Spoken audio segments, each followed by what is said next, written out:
أعوذ بالله من الشيطان الرجيم بسم الله الرحمن الرحيم الحمد لله والصلاة والسلام على رسول الله. Rabbimiz Subhanahu ve Teala o'zining kitobida bulay dey. A'udhu billahi mineşşeytanirracim. İnnemel mu'minûnellezîne izâ zukirallahu vecilet kulûbuhum ve izâ tuliyet aleyhim âyâtuhu zâdethum îmâna ve alâ rabbihim yetevekkelûn. Haqiqi müminlerin sıfatlarını aşıqlap, Allah Teala aytdı, müminler alar şundaylar dey. İzâ zukirallahu vecilet kulûbuhum. Allah'ını zikir kılganda kalpleri tetri. Ve izâ tuliyet aleyhim âyâtuhu zâdethum îmâna. Eğer de alarga Allah'ın ayetlerini okusalar, alarının imanları, takvalıkları arta dedi.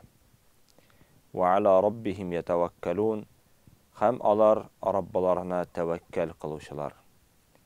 Eğer de şu ayetlerge qarasak, Allah Subhanahu ve Teala haqiqi mü'minin deb olurga teyiş ekenligin aşıqlay bizge.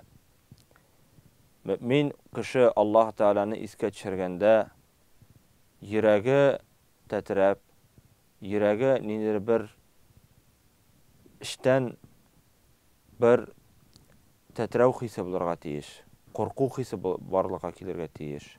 Şuluk vaqtda көңілді тынышлық болырға тиіш. Çünkü Rabbimiz Subhanahu ve Teala aytdı: "Ala bi zikrillahi tatma'innul qulub." Allah'ını zikir kılı bilen kalpler tınışlanады dedi. Kur'an ayetlerin okugan vaqtda ihtibar bilen okurga.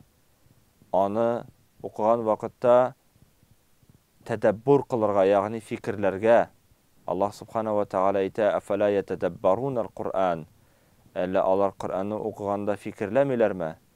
Yani Құр'anны оқыған вақытта fikirlep, anın mağanasına düşünürge tırışırga керек.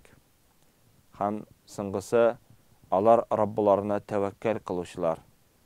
Tevekkel cemaat, nindigine halatda bolsan da, nindigine turmuşdağı avırlık bolsa da, hatta jingillikler bolsa da, Allah Teala'ga tevekkel kılırga tırışırga tiyiş biz. Nindigine ağırlık bolsa da. Mana eğer de sırau bire başlasan, şu iş sıfatka biz iyam eken bu mümkünde. Zikir kılganda halatı biz nindi. Kur'an okuganda halatı biz nindi. Yaki Kur'an tınlaganda halatı biz nindi. Hem her vakitte da biz Rabbimizga tevekkül kılabız mıken. Esselamu aleyküm ve rahmetullahi ve berekatuhu.